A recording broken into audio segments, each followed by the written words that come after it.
Bonjour à tous, dans cette vidéo nous présenterons les fondements de l'échange international.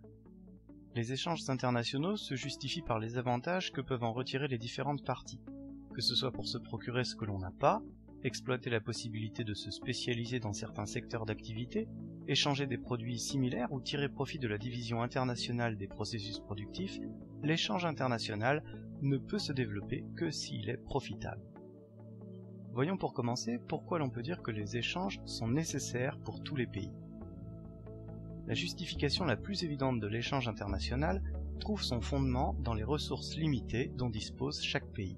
En effet, un pays est limité par ses ressources, c'est le cas par exemple du pétrole en France. Et chaque pays dispose de ressources et de moyens productifs limités mais différents selon les pays. On crée ici des poires et là-bas des avions, ici du chocolat et ailleurs du poisson. Personne ne dispose de tout. L'internationalisation des échanges permet d'obtenir auprès des autres ce que l'on n'a pas ou ce que l'on n'a pas les moyens de produire. Les échanges internationaux peuvent également être motivés par les avantages que présente la possibilité de spécialiser la production d'une économie. Deux théories économiques nous éclairent plus finement. La première est appelée théorie des avantages comparatifs. On la doit à David Ricardo au début du XIXe siècle. Il démontre l'intérêt pour chaque pays de se spécialiser dans la production des biens où ces facteurs de production sont les plus efficaces. Les différences de productivité entre les pays vont alors expliquer les échanges internationaux. En se spécialisant dans la production du bien dans lequel il est le plus productif, chaque pays va développer ses exportations auprès de pays qui seraient moins efficaces s'ils voulaient produire ce bien. Ricardo montre ainsi que chaque pays dispose au final de plus de produits qu'il n'en aurait eu en situation d'autarcie. La deuxième théorie, plus récente puisque développée au XXe siècle, porte le nom de HOS. Il s'agit des initiales de ses créateurs, Eli Heckscher, Bertil Ohlin et Paul Samuelson. Il confirme l'idée de Ricardo à travers leur théorème des avantages factoriels.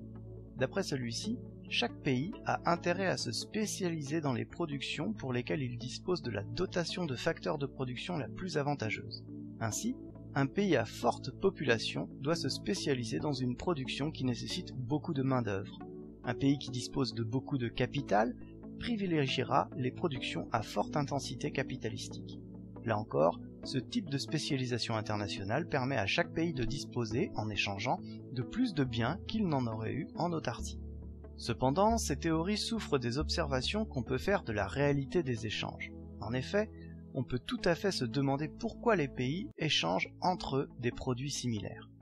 En réalité, une partie significative des échanges internationaux, plus d'un tiers, porte sur des échanges de produits similaires.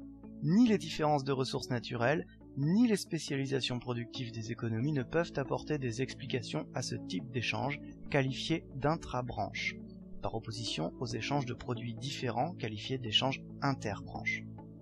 En fait, si on observe de plus près, les produits échangés sont quand même différents.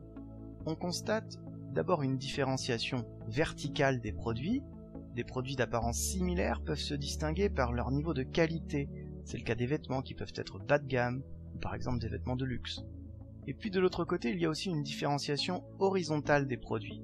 Des produits d'apparence similaire peuvent être différenciés par leur variété, celle-ci portant sur certaines caractéristiques des produits. C'est le cas d'automobiles de nationalités différentes appartenant à un même segment mais que le consommateur différencie en fonction de leur image et ou de certaines caractéristiques telles que le design ou le confort. Une autre justification aux échanges internationaux de produits similaires se trouve plus simplement dans les différences de prix entre produits de nationalités différentes. En effet, un même bien peut coûter moins cher dans certains pays que dans d'autres. Si les biens sont similaires, les consommateurs vont donc orienter leurs demandes en direction du pays où ils sont le moins chers. On dit alors que ce pays bénéficie d'une meilleure compétitivité prix que les autres. Cette compétitivité prix résulte de différents facteurs, par exemple les coûts de production, la productivité, les frais de transport ou encore le taux de change. Il existe une autre raison pour laquelle les échanges internationaux sont si florissants. Elle a à voir avec les différentes stratégies des firmes multinationales. On appelle les firmes multinationales souvent FMN pour aller plus vite.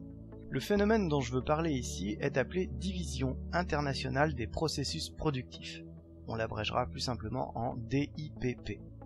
Les exportations mondiales de pièces et de composants ont augmenté de manière régulière depuis la fin des années 1990. Elles atteignent près de 1500 milliards de dollars en 2012 au sein des pays développés.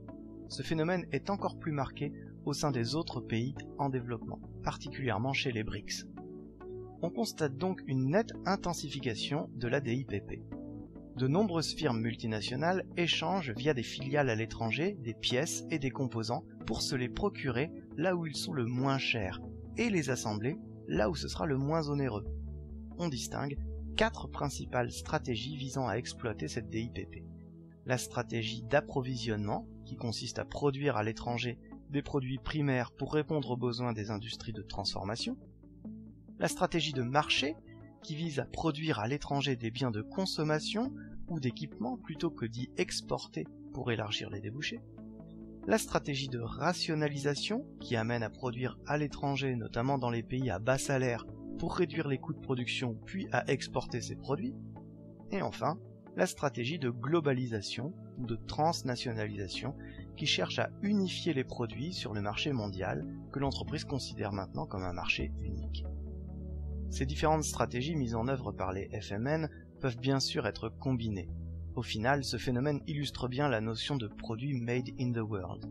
Ainsi, une voiture fabriquée en France ne contient en réalité que 2/3 de valeur environ d'origine française. Le reste provient de pièces et composants fabriqués à l'étranger et importés pour être assemblés en France. Voilà, cette vidéo est maintenant terminée et avec elle notre premier thème d'économie sur la coordination des décisions économiques par l'échange. Excellente révision à tous et à bientôt dans une nouvelle vidéo.